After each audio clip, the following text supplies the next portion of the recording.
Gang sexy. Oh, wait a minute. I was alerted that I need to pronunciate that a little better because apparently it's translating into another word. So, hello, gang. This is Jeff from Hex to Hex. Hopefully that translates correctly. All right, so we're back in the South Central Virginia, May of 1864, and the Battle of the Wilderness is still continuing with this test play. The designers have asked me to play scenario 4 in this game, which involves Harry Heath. Now, I'm just going to draw the picture for you here real quick. Here's Harry Heath with, I think, 3 brigades, okay?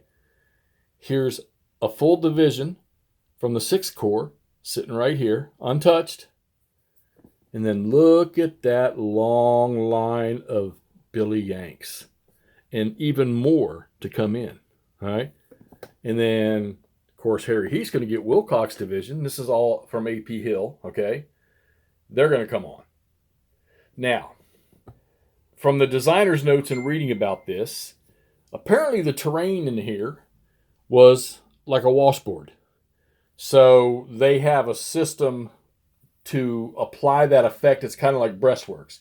However, I'm going to play it without breastworks. They've asked me to sort of test this out without breastworks to see how well, if Harry Heath can stand up to this or not, or if A.P. Hill's boys can stand up to this or not. So we're going to give that a go and see what happens. Now, the Union has the jump off, the initiative, and it's only a 4-turn game, all right? And, of course, you know, there can be as many as 4 activations in a turn. Everybody's in command initially, all right? Getty here, since Sedgwick, which is interesting because the first scenario I played, and the second scenario I played, Sedgwick wasn't on the map, and he's not on the map for this one either. But Getty is considered to be in command for the entire game, for the entire 4 turns of the scenario.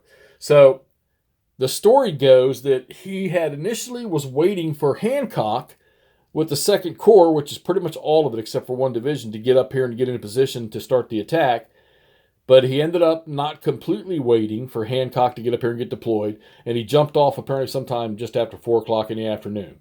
So this is what this scenario is designed to recreate, and we're going to get right after this. Now, once again, this is a future game in the Great Battles of the American Civil War system, the Wilderness. Y'all seen me play a couple scenarios already.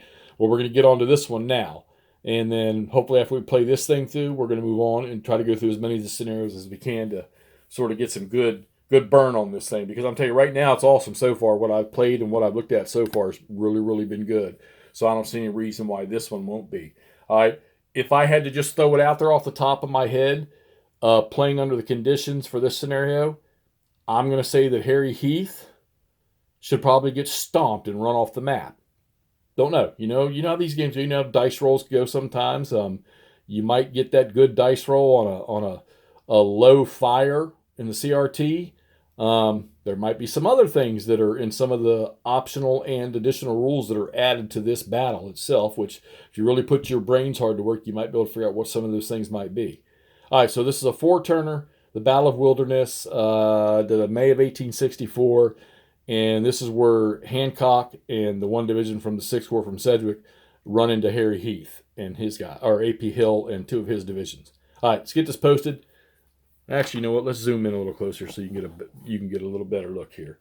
Let's take a look at Harry Heath, because you notice this map is entirely woods. There's only 1 field on this map. All right, so there's Heath's deployment. I'm assuming, I got to verify something, but I'm assuming that Wilcox will come in back there on that road, all right? Getty is already deployed from the 6th Corps. He's getting ready to do his thing. And you can see Hancock is right underneath that march stack. And he's got 3 of the, I think it's 3 of the 4 divisions in the 2nd Corps. And what I found interesting in this one here is whenever I think of Francis Barlow, I think of the 11th Corps and Barlow's Knoll, or I can't remember what the other name of it is at Gettysburg, is him in the 2nd Corps. And I want to say somewhere along the line, doesn't Hancock move to take over something else? And I know eventually he resigns or retires and goes home somewhere along. You're already in the middle of 1864 here, so the war's only going for just about another year. But I think somewhere along there, Hancock he retires or resigns or something. But that's just a whole string of troops coming up that road right there. and they've got to get into this fight in 4 turns. Now, I believe this is a casualty point type fight. No specific location objectives on this. It's kill, wound, capture as many as you can to get a victory here. All right, let's get this posted, and I'm going to get this started, and we'll get back to you as we proceed. See you soon.